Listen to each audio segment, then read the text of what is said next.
ఊరోళ్ళు ఇచ్చిన కంప్లైంట్ మీదే తొలగించడం జరుగుతుంది. అందులో అన్ని కులాలు ఉండొచ్చు. ఒక బ్రాహ్మణులు ఇల్లు ఉంటే బ్రాహ్మణులపై రఘురామ దాడి, ఒక కాపులు ఉంటే కాపులపై దాడి అని ఎవరికాడు రాసుకుంటే రాసుకోవచ్చు.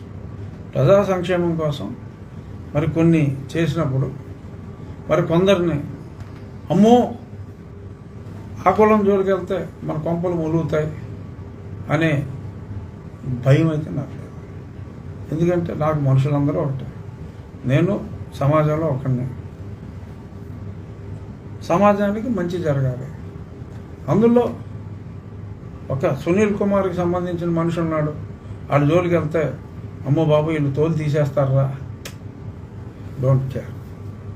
ఎవరైనా అందరినీ గౌరవిస్తాం, ప్రతి వ్యక్తిని గౌరవిస్తాం. కులాలతో సంబంధం లేదు, అందరి వ్యక్తుల్ని గౌరవిస్తాం. ఏదైనా ఒక కార్డు అడ్డం పెట్టుకుని మమ్మల్ని ముట్టుకుంటే భూకంపం సృష్టిస్తామని ఒకడు, ఇలా రకరకాలుగా కంపాలు వాటి గురించి మాట్లాడి గతంలో కూడా చాలా ఛాలెంజ్లు చేశారు. దాన్ని కూడా నేను స్వాగతించా. నేను నా హృదయానికి తెలిసి నేనే తప్పు చేయట్లేదు, నాకు అందరూ సమానం. సో కాబట్టి ప్రజలకు ఇబ్బంది కలగకూడదు. మన ఏరియాలో క్యాన్సర్లు కూడా ఎక్కువగా ఉన్నాయి. చూస్తే నెంబర్ ఆఫ్ క్యాన్సర్ పేషెంట్స్ ఈ ఉండి భీమవరం ప్రాంతంలో మరీ ఎక్కువ ఉన్నారు. ఎందుకంటే ఆ జలాలు కలుషితం మరీ ఎక్కువగా ఉంది. ఎందుకంటే మన అంత డ్రైనేజ్ వ్యవస్థ, మంచినీటి కెనాల్స్, బోర్ వేసుకుందామంటే లేదు. ఎందుకంటే ఆక్వా జలాలతో బోర్లు కలుషితం అయిపోయినాయి. కాలువ నీళ్ళే తాగాలి, కాలువ గట్లు ఆక్రమించేసి, చెరువు గట్లు ఆక్రమించేసి, ఆ మలమూత్రాలన్నీ అదే దాంట్లో వదిలేసి అవన్నీ మనుషులు తాగాలి. అక్కడ ఆక్రమణలో ఎవరైనా దళితులు ఉంటే ఆడు జోలికి వస్తే భూకంపం సృష్టిస్తాం, బద్దలు కొడతాం, కింద బద్దలు కొడతాం, పైన బద్దలు కొడతాం అంటే ముడుచు కూర్చుంటానికి ప్రజలు సిద్ధంగా లేరు. ప్రజల ఆరోగ్యం ముఖ్యం. ఆ ప్రజల ఆరోగ్యం కాపాడటం ఒక ప్రజాప్రతినిధిగా అది నా బాధ్యత. అక్కడ ఉన్నదే నా ఫ్యామిలీ మెంబర్ అయినా, మీ మీడియా వాళ్ళ ఫ్యామిలీ మెంబర్స్ అయినా, ఏ కుటుంబానికి చెందిన వాళ్ళైనా, ఏ కులానికి చెందిన వాళ్ళైనా వాళ్ళకి ఆల్టర్నేటివ్ సైట్ ఇచ్చి కోర్టు తీర్పుని ఫాలో అవుతూ సమాజానికి మంచి చేయటం మా బాధ్యత. ఇందులో ఎటువంటి ఉడతూపులు అనుకోండి, లేదంటే ఏదో అనుకోండి, మీరన్న ఆ మహానుభావుడు కావచ్చు, నిన్న స్టిక్కర్లు వేసుకొచ్చిన మహానుభావుడు తాలూకా కావచ్చు, మరి ఐపీఎస్ అవ్వచ్చు, ఇంకోటి అవ్వచ్చు, ఏమీ పట్టించుకునేది లేదు.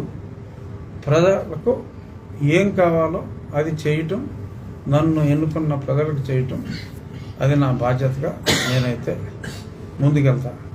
ఈ ఎలక్షన్లో మరి వాళ్ళు ఏదన్నా సునీల్ కుమార్ ఒక అభ్యర్థిని పెట్టుకుంటాడేమో నాకు తెలియదు. లేదు ఇప్పుడు ఆయనే రేపు మాకు రిజైన్ చేసేసి ఇక్కడ ఎమ్మెల్యే చేస్తాడేమో నాకు తెలియదు. హర్ష్ కుమార్ వాళ్ళ అబ్బాయి నిలబెట్టాడు. ఓహో దాని గురించి మాట్లాడి ఆల్రెడీ పెట్టేశారు, నిలబెట్టాడు. ఓహో ఎవరో శ్రీరాజా అనుకుంటా, రెండో శ్రీరామ్, చిన్న అబ్బాయి సుందర్ చిన్న అబ్బాయి. సరే మంచిది. సో ఇతను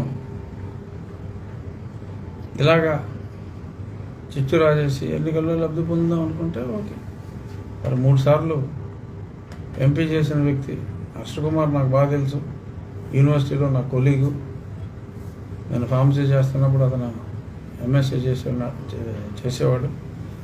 వీ వర్ గుడ్ ఫ్రెండ్స్. మరి ఇప్పుడు అన్నిటికీ మరి చదువుకున్నప్పుడు మా మధ్య ఏ కులాలు గొడవలు లేవు, చాలా అన్యోన్యంగా ఉండేవాళ్ళం.